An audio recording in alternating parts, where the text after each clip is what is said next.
citizenship education in grade 7. Today we learn about ways of acquiring and losing citizenship in grade 7. ተማሪዎች እንኳን ወደ ሲቲዝንሺፕ አካዳሚ በሰላም መጣችሁ። ይህ የሲቲዝንሺፕ ኤዱኬሽን የሰባተኛ ክፍል ሁለተኛ ፓርት 2 ይሆናል። ፓርት 1 ከዚህ በፊት በለቀቅነው ቪዲዮ ታገኙታላችሁ ማለት ነው። ሼር፣ ኮፒ ሊንክ፣ ሰብስክራይብ ማድረግ እንዳይረሳ። እንድሰራላችሁ የምትፈልጉትን ታይትል ኮሜንት ላይ እንድታስቀምጡልኝ። አሁን በቀጥታ ወደ ታይትል ይሄዳለሁ ማለት ነው። Ways of acquiring and losing citizenship.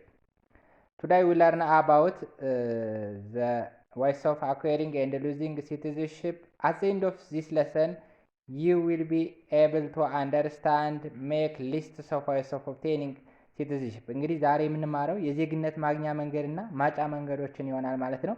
በመጀመሪያ ደረጃ የዜግነት ማግኛ መንገድ የሚባሉትን እናያለን ማለት ነው። የዜግነት ማግኛ መንገዶች ምን ናቸው፣ የምናጣባቸው መንገዶች ምን ናቸው የሚሉትን አንድ ባንድ እናያለን ማለት ነው። ተማሪዎች ይህንን ትምህርት ከጨረሳችሁ በኋላ ሊኖራችሁ የሚገባ ሶስቶቹ ዶሜኖች ሊኖራችሁ ይገባል ማለት ነው። የመጀመሪያው አንደርስታንዲንግ ነው። የዜግነት ማግኛ መንገድ ወይም ደግሞ ማጫ መንገድ የምንላቸው ምን ናቸው የሚሉትን ማወቅ ይኖርባቸዋል ማለት ነው። ስለዚህ አሁን የዜግነት ማግኛ መንገድ የምንላቸው ways of acquiring citizenship፣ መጀመሪያ ዜግነት ማግኘት ማለት ምን ማለት ነው የሚለውን ዴፊኒሽን እንይ ማለት ነው። A person may be obtain nationality of the state accordance with the state rule describe sections of obtaining remarks ይላል። እንግዲህ ዜጎች ሊያገኙበት የሚችሉበት መንገድ የዜግነት ማግኛ መንገድ ብለን ዲፋይንድ ልናደርገው እንችላለን ማለት ነው። ስለዚህ ways of acquiring citizenship, a person may be obtained state of accordance within the state rules። እንግዲህ ዜጎች ዜግነታቸውን የሚያገኙበት የሀገሪቱን ሕግና ደንብ ምን አድርገው ነው ማለት ነው፣ ተከትለው ነው ማለት ነው። ሀገሪቱ ባስቀመጠችላቸው ደረጃ ማለት ነው። በጣም የተለመዱት ሜትዶች ወይም ደግሞ መንገዶች የምንላቸው ከዚህ በታች ተዘርዝረዋል ማለት ነው። ለምሳሌ በአንደኛ ደረጃ የምናገኘው ምንድነው ካልነ ሲቲዝንሺፕ ባይ በርዝ ፕሌስ ነው። ሲቲዝንሺፕ ባይ ፕሌስ ኦፍ በርዝ፣ ዜግነትን በቦታ የማግኘት የምንለው ማለት ነው። ዜግነትን በምን የማግኘት? በቦታ የማግኘት። ሲቲዝን ባይ በርዝ ፕሌስ ዘ ሞስት ፕሪቫለንት ሜተድ ኦፍ ጌቲንግ ሲቲዝንሺፕ። እንግዲህ ሲቲዝንሺፕ ባይ በርዝ ፕሌስ በጣም የተለመደው የዜግነት ማግኛ መንገድ ነው።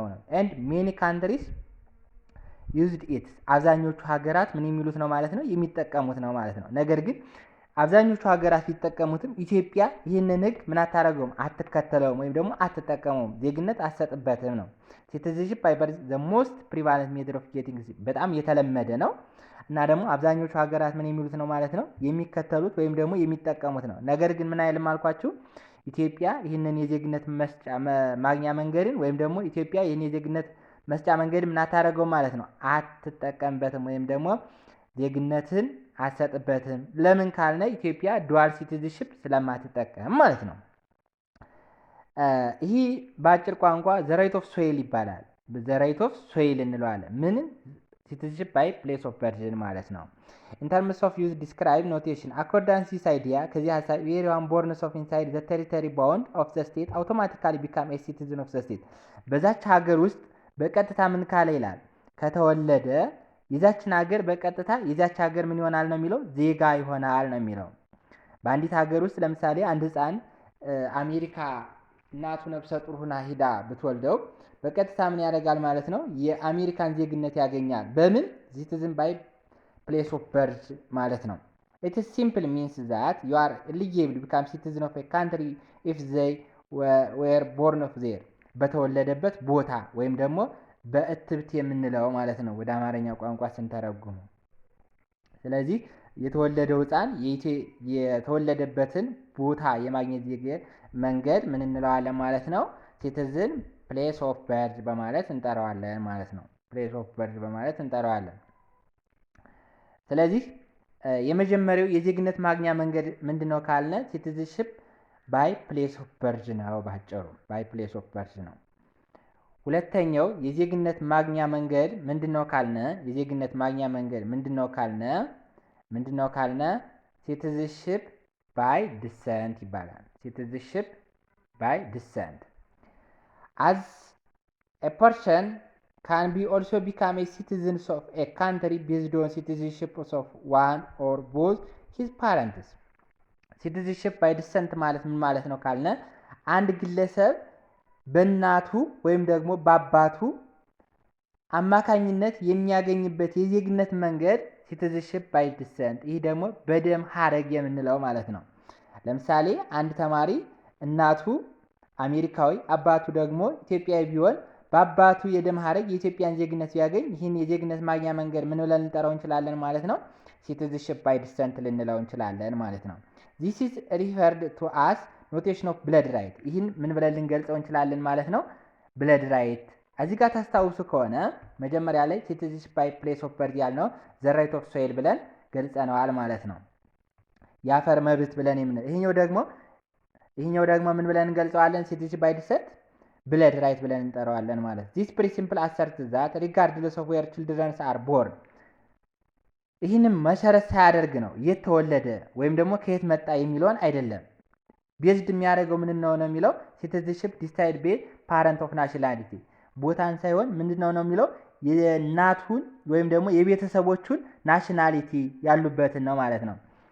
ቅድም እንደነገርኳችሁ በአባቱ ኢትዮጵያዊ በእናቱ አሜሪካዊ የሆነ የኢትዮጵያን ዜግነት ለማግኘት አባቱ ኢትዮጵያዊ ስለሆነ ብቻ እንጂ የተወለደ የት የሚወለድ አይመለከተውም ማለት ነው ያ ህፃን። ስለዚህ ማግኘት የሚችለው በምንድን ነው ማለት ነው? ሲቲዝንሺፕ የሚወሰነው በእናቱ ወይም ደግሞ በአባቱ ባገኘው ዜግነት ነው ማለት ነው። ስለዚህ ዛሬ ያየናቸው ሁለት ነገሮች ናቸው። አንደኛ ሲቲዝንሺፕ ባይ ፕሌስ ኦፍ በርዝ ወይስ ኦፍ አኩዌሪንግ የዜግነት ማግኛ መንገዶች የምንላቸው የመጀመሪያዎቹ ሁለቶችን አይተናል ማለት ነው። አንደኛ ሲቲዝንሺፕ ፕሌስ ኦፍ በርዝ በቦታ ዜግነትን ማግኘት ሲሆን፣ በሁለተኛ ደረጃ ደግሞ ሲቲዝንሺፕ ባይ ዲሰንት በደም ሀረግ ዜግነትን የማግኘት የሚሉት እነዚህ የዜግነት መንገድ ናቸው ማለት ነው። ለቀጣይ ባይ ናቹራላይዜሽን የሚለውንና ሉዚንግ ኦፍ ሲቲዝንሺፕ የሚሉትን በቀጣይ ቀረጻ የሚሰራላችሁ ይሆናል ማለት ነው። ሼር፣ ኮፒ ሊንክ እና ኮሜንት ማድረግ እንዳይረሳ። ተማሪዎች ከሲቲዝንሺፕ አካዳሚ ጋር አብረን የምንሰራ ይሆናል ማለት ነው። የአልገባችሁን ጥያቄ ወይም ደግሞ እንዲደገምላችሁ የምትፈልጉትን በኮሜንት ሴክሽን ላይ ታስቀምጡልኛላችሁ። አመሰግናለሁ። ቲቸር ሙሉጌታ ነኝ። ሼር፣ ኮፒ ሊንክ እና ሰብስክራይብ ማድረግ እንዳይረሳ። አመሰግናለሁ። መልካም ጊዜ